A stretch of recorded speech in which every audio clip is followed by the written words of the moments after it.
अस्सलाम वालेकुम स्टूडेंट्स, आप लोगों को आवाज़ आ रही है? जी सर, आ रही है। वालेकुम सलाम सर। जी आ रही है। यार इस टाइम मौजूद है क्लास में? जी सर। अच्छा क्लास है, मैं ये जो बकाया लेक्चर्स हैं ना, इनके बारे में आपको थोड़ा गाइड करना चाहूँगा। इंशाल्लाह आज हमारे ये 3 स्लाइड्स हैं, इसके बाद लेक्चर 5 एंड हो जाएगा। कल हम लेक्चर 6 शुरू करेंगे और मेरी कोशिश होगी कि मैं आपको ना लेक्चर 6 और 7 अगले जो लेक्चर के दिन हैं 3-4 उसके अंदर इंशाल्लाह कंप्लीट कर दूंगा, यानी जल्दी कंप्लीट कर दूंगा। उसके बाद आप लोगों की प्रेजेंटेशंस होंगी। प्रेजेंटेशन कैसे होगी? जब एक बार लेक्चर सारे कंप्लीट हो जाएंगे तो हम सीआर जो है मुझे सारे क्वेश्चंस एक जगह इकट्ठे कर देगा और वो जो क्वेश्चंस हैं वो हम डिवाइड कर लेंगे ग्रुप्स में क्लास के, और जो बकाया लेक्चर्स रह जाएंगे वो स्टूडेंट्स जिनके रोल नंबर असाइन हुए हैं ग्रुप में, वो ग्रुप अपना लेक्चर प्रेजेंट करेगा थ्रू जूम। तो मेरा जो लेक्चर के अगले बकाया लेक्चर्स हैं वो आपकी प्रेजेंटेशन से कवर होंगे, वही आपकी इंशाल्लाह असाइनमेंट में काउंट कर दूंगा। अब एक आप लोगों का इशू होगा कि जी इंटरनेट वाला, तो इंटरनेट तो मैंने देखा है कि अक्सर लोगों को मैसेज रिसीव हो रहे हैं, और जिन लोगों को मैसेज रिसीव हो रहे हैं तो उनके पास नेट है। आपकी क्लास में सिर्फ और सिर्फ एक बिलाल बाजवा है जिसको मैसेज डिलीवर नहीं हुआ, जो 2-3 दिन पुराना है। बाकी सारे स्टूडेंट्स को मैसेज डिलीवर हुआ है, तो इन सारों के पास नेट है। तो ये नेट ना होने का कोई इशू नहीं बनाना आपने।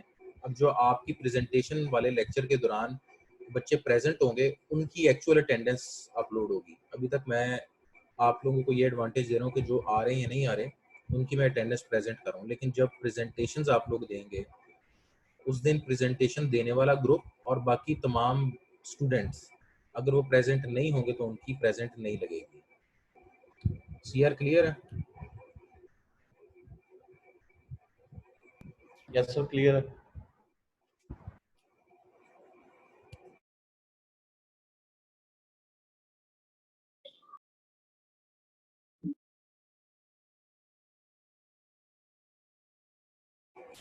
ठीक है स्टूडेंट्स, फिर अब हम लेक्चर स्टार्ट करते हैं।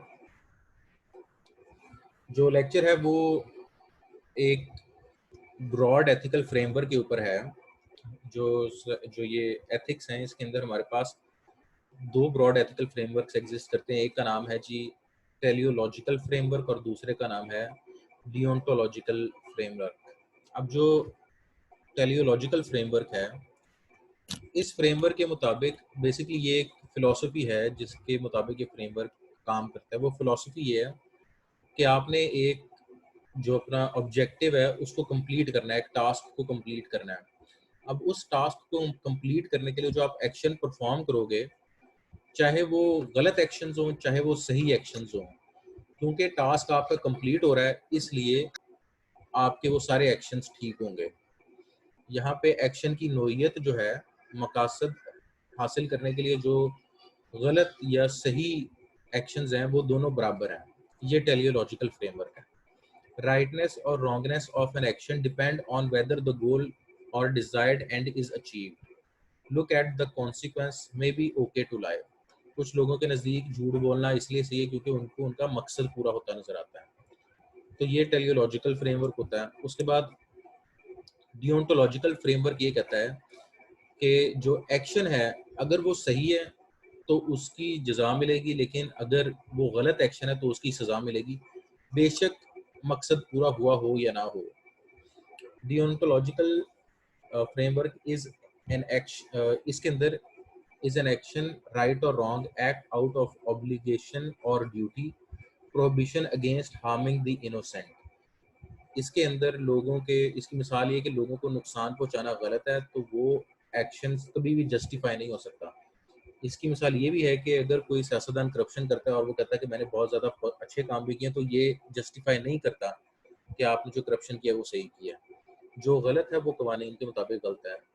अब इसके अंदर फर्दर जो कुछ फिलोसफीज हैं वो एग्जिस्ट करती हैं।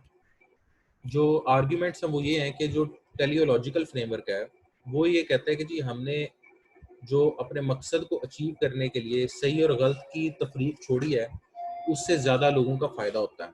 उनका आर्ग्यूमेंट ये है, the good of many at core of teleological framework, an action is judged by how it affects the many. The point of reference is in the masses, not the individual.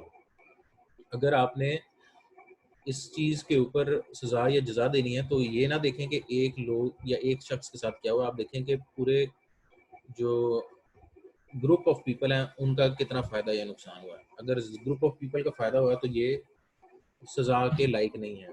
ये teleological framework के मुताबिक argument है। जो दूसरा है deontological framework, the good of individual at core a deontological framework, जो deontological framework है उसके अंदर गुड ऑफ इंडिविजुअल जो है वो अहमियत रखता है। An action is judged by an internalised code of behaviour और अ मॉरल सिस्टम, और जो मॉरल सिस्टम है वो इंडिविजुअल को प्रोटेक्शन देता है। तो जो ये दो आखिरी स्लाइड्स थी, इनसे आपका जो सवाल बनता है वो ये पेपर का क्वेश्चन बनता है कि what are two broad ethical frameworks, explain with example. जो एग्जांपल यहाँ पे दिया हमने वही लिखनी है। इसके बाद हमने पहले एक स्लाइड पढ़ी थी जिसके अंदर जो फिलिप ने प्रपोज किया था स्टैंडर्ड मेथोडोलॉजी जो कि इस्तेमाल होती है किसी भी एथिकल प्रॉब्लम को एड्रेस करने की, वो तीन स्टेज प्रोसेस है। सबसे पहले आइडेंटिफाई द प्रॉब्लम, दूसरा है कि जी collect the data and relevant information, और तीसरा है apply theoretical models to generate policies. अब ये जो थ्री स्टेज हमारे पास फ्रेमवर्क या थ्री स्टेज प्रोसेस है, ये अप्लाई किया गया है आखिरी स्लाइड में साइबर एथिकल इश्यूज के लिए। 3-step strategy for approaching cyber ethic issues. Step 1, identify a particular identify a practice involving cyber technology or a feature in that technology that is controversial from a moral perspective. ये कह रहा है कि आपने identify करना है और problem को फॉर्मुलेट करना है कि कोई ऐसी मुआशी तौर पर गलत आदत या किरदार किसी का जो टेक्नोलॉजी की यानी उसमें टेक्नोलॉजी इन्वॉल्व हो और वो मुआशरे के अंदर उसको गलत तस्वुर किया जाए, तो इससे आप प्रॉब्लम फॉर्मुलेट करेंगे। अब आगे कुछ स्टेप्स हैं जो कि आइडेंटिफाई किए हैं कि ये प्रॉब्लम कैसे आपने आइडेंटिफाई करनी है। Disclose any hidden or opaque feature or issue that have moral implication. If the issue is descriptive, assess the sociological implication for relevant social institution and socio-demographic and population. If there are no ethic or normal issues, then stop. If the ethical issues is professional in nature, assess in terms of existing code of conduct, ethics for relevant professional association, chapter 4 के अंदर ये book के है। If one or more ethical issue remain, then go to step 2. अगला step है analyse.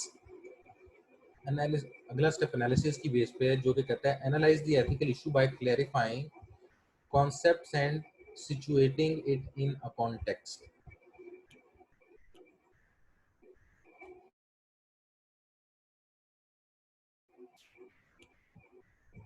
If a policy vacuum exists, go to step 2B, otherwise go to step 3. Clear up the conceptual muddle involving the policy vacuum to go to step 3. अब यहाँ पे एक लफ्ज इस्तेमाल किया गया है कॉन्सेप्चुअल मॉडल। कॉन्सेप्चुअल मॉडल ये होता है कि जो उस गलत आदत या जो प्रॉब्लम आपने आइडेंटिफाई किया है उससे रिलेटेड आप कॉन्सेप्चुअल मॉडल को क्लियर करें। मतलब ये कि उस प्रॉब्लम से क्या क्या इफेक्ट हो रहा है, किस हद तक इफेक्ट हो रहा है, उसको आप डॉक्यूमेंट करें, उसका डाटा इकट्ठा करें ताकि आपकी क्लैरिटी बढ़े। अच्छा, अब इसकी मिसाल ये है कि अब अगर कोई ई सिगरेट पीता, बी सिगरेट जो है जो वो साइबर टेक्नोलॉजी उसमें इन्वॉल्व होगी क्योंकि वो एक डिजिटल सिगरेट है। ई सिगरेट की क्या पीने की इजाज़त है? क्योंकि जी कहते हैं ई सिगरेट उतनी नुकसानदेह नहीं है जितनी आम सिगरेट है, उसका वैसा धुआं नहीं है। लोग खाते, अगर आप बाहर का कल्चर चेक करें वहाँ पे अगर वो स्मोकिंग नहीं करे तो अब वो फैशन बन गया, खाने पीने की जगहों पे ई सिगरेट पी रहे हैं लोग। तो अब प्रॉब्लम ये है कि ये एक मुआशरे के अंदर खराबी आना शुरू हो गई है। अब इस पे आपने डाटा इकट्ठा किया तो आपको ये पता चला कि जो पहले सिगरेट पीने की एक प्रॉब्लम थी उसको इस तरह सॉल्व किया गया था कि जगहों पे ऊपर, चाहे यूनिवर्सिटी हो, चाहे कमर्शियल एरिया हो, चाहे खाने पीने की जगह हो, उसके अंदर उन्होंने नॉन स्मोकिंग एरिया और स्मोकिंग एरिया डिक्लेयर कर दिए थे। आपने ये डाटा इकट्ठा कर लिया। इधर से आपने जो इसकी थी कॉन्सेप्चुअल मॉडल, जो इसके कॉन्सेप्ट में कुछ कंफ्यूजन थी वो आपने क्लियर कर ली कि इस पे हमें किस किस्म की पॉलिसी लगानी चाहिए। आपने डेटा इकट्ठा किया, आपको पता चला कि यहाँ पे पहले इस तरह से इस सिचुएशन को हैंडल किया गया। फिर आपके पास अब स्टेप 3 है, वो है deliberate on the ethical issues.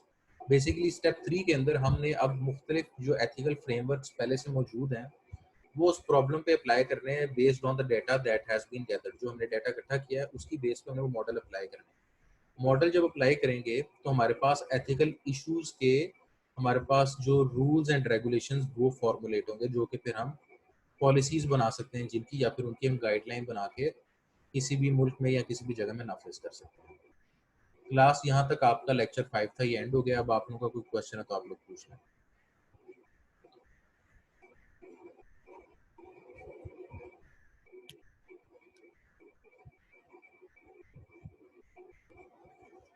चलें स्टूडेंट्स, अगर कोई क्वेश्चन नहीं है तो मैं क्लास एंड करता हूँ। उम्मीद करता हूँ आप और आपके घर वाले सब खैरियत से होंगे। खुदा न खास्ता अगर कोई मुश्किल में तो अल्लाह पाक उसकी मुश्किल को आसान करे। मुझे, बाकी दोस्तों को, रिश्तेदारों को दुआ में ज़रूर याद रखिएगा और आप लोगों ने नाउम्मीद नहीं होना। मोमिन जो है वो नाउम्मीद नहीं होता। ओके स्टूडेंट्स, अल्लाह हाफिज़।